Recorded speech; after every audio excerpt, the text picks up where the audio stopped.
Hey YouTubers, this is Rob Mava. Good morning. Guys, today I want to talk about wood preservatives. Do-it-yourself wood preservatives.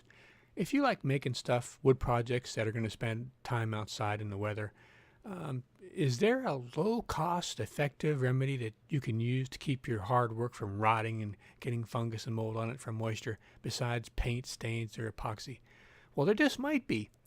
Back in the 1990s, a man by the name of Dave Carnell, he published online an article titled Chemotherapy for Wood Rot.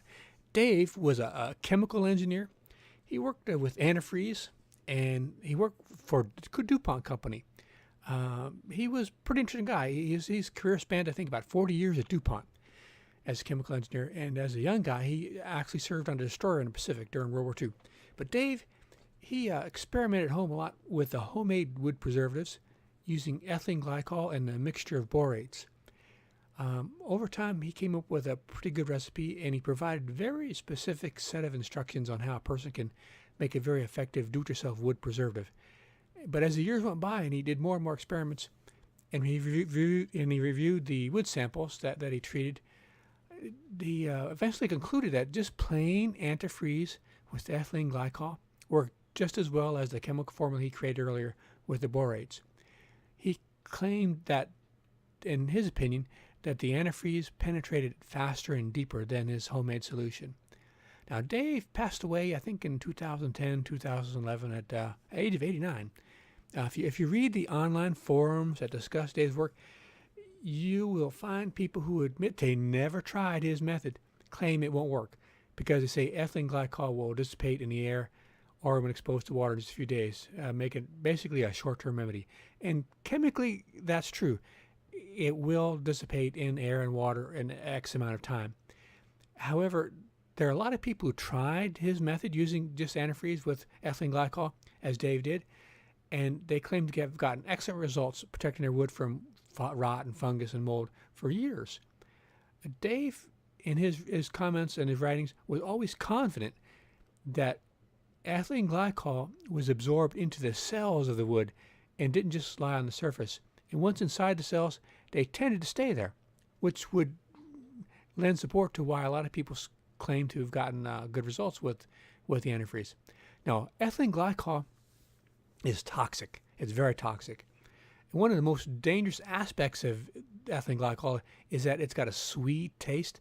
And animals or children have been known in the past to taste it and consume it, and it causes severe injury, even death. Now, I'm going to provide a link to the MSDS, the Material Safety Data Sheet. That's the Material Safety Data Sheet. So you can see that the toxicity and handling instructions you needed to be aware of should you decide to use antifreeze. Now, I'm not recommending you use antifreeze, or I'm not responsible for any consequence of anything you should do. I'm barely responsible for what I do. I'm not responsible for what you do at all. I'm just telling you what I would do. But I am letting you know in this video that there is anecdotal evidence that ordinary, plain, inexpensive antifreeze with ethylene glycol is a very effective, cheap wood preservative. And it's one that I would use in outdoor wood projects in a prudent manner.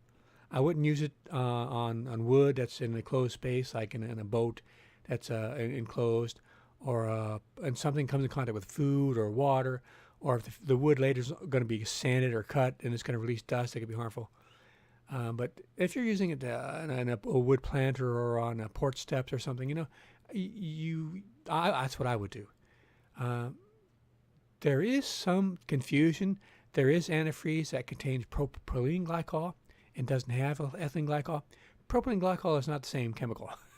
It's not the same as ethylene, and it will not be effective, at least according to Dave, as a wood preservative, even though some people on YouTube are claiming it is. Now, Dave did pass away some years ago, but his experiments and his chemical formulas and conclusions regarding using antifreeze are still online, and I'm going to provide a link to them in the video description.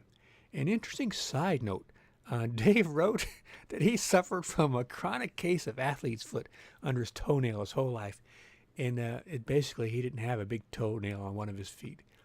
His dermatologist told him it was basically incurable. In the 60s, Dave applied the ethylene glycol to his toe, and in a period of time, his toenail grew back and the skin turned pink.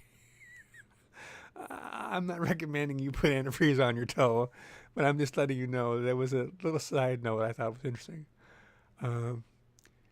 Dave, and what I've read from his writings, he experimented with undiluted antifreeze. So if you're looking what concentration used, I have no idea. Unfortunately, he didn't give a brand name of the antifreeze used or the concentration of ethylene glycol that was in the antifreeze, if we're trying to be specific and exact. I have a feeling he just used antifreeze that was straight out of the bottle. But I don't know which one he used or what concentration it was, so I can't be too technical and exact because I don't know. If I was making an outdoor project with wood or even a small wood boat and I was concerned about it rotting out over time, getting mold and fungus, I don't think I'd hesitate to use plain antifreeze with ethylene glycol as an experiment to see if it would stop the fungus and mold destroying the wood. Now, you can, surprisingly, you can add paint and finishes over wood that's been treated with antifreeze. Experiments by the Guggen brothers. I don't know if I'm saying that name right. They're the famous makers of their own brand of epoxy. The Guggen brothers. They have the West system of epoxy. In one of their tests, they revealed that epoxy can be applied over wood treated with ethylene glycol with no bonding issue. However, they did do some tests with ones that added the borates, and it wasn't the same results. They don't recommend it, but they said it does work with just plain ethylene glycol. I'll try to leave a link to that too. Now, if you decide to use antifreeze as a wood preservative for your projects, after reviewing the safety issues and the anecdotal evidence, it's all up to you. I'm not responsible for your results.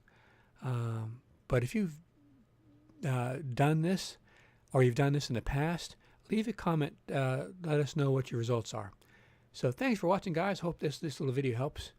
I add new videos every week, as I have done for the last 10 years. I've got over 600 videos, guys. Don't forget to check out my playlist and the cool people I feature on my channel. And you can find out more information about this subject in the video description. So thanks a lot for watching, guys. I don't say it enough. I really appreciate it. See you out there.